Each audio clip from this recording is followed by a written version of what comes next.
કેશોદ નગરપાલિકા ચૂંટણી દરમિયાન વોર્ડ નંબર 2 માં ઈવીએમ મશીનને લઈ વિવાદ સર્જાયો। કોંગ્રેસના ઉમેદવાર અમીન મહિડાનું નંબર 2 બટન બંધ હોવાના આક્ષેપ સાથે ઉમેદવારો અને મતદારોમાં રોષ ફાટી નીકળ્યો। લાંબા સમય સુધી મતદાન બંધ રહેતા હલ્લાબોલની સ્થિતિ ઊભી થઈ અને ઉમેદવારો દ્વારા પ્રિસાઇડિંગ ઓફિસર પર કાર્યવાહી ન કરવાની ફરિયાદ કરવામાં આવી। પરિસ્થિતિ તંગ બનતા કોંગ્રેસ કાર્યકરો મતદાન કેન્દ્ર નજીક બેસી ભાજપ વિરોધી નારા લગાવ્યા। આખરે 316 મત નોંધાયા બાદ ઈવીએમ મશીન બદલવાનો નિર્ણય લેવાતા મામલો આખરે શાંત પડ્યો હતો।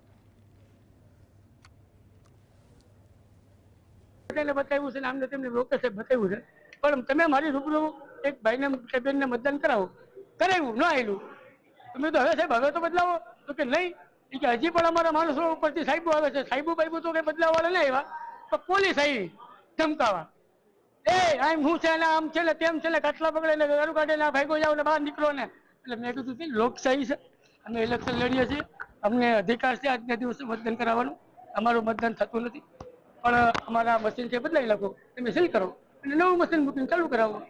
તો કે નહીં થાય, કઈ ન થાય। તો મેં કીધું હવે મારી માંગણી એવી છે કે તમે આ બૂથનું જે મતદાન છે એ કાલ ફરીથી નવેસરથી કરાવો।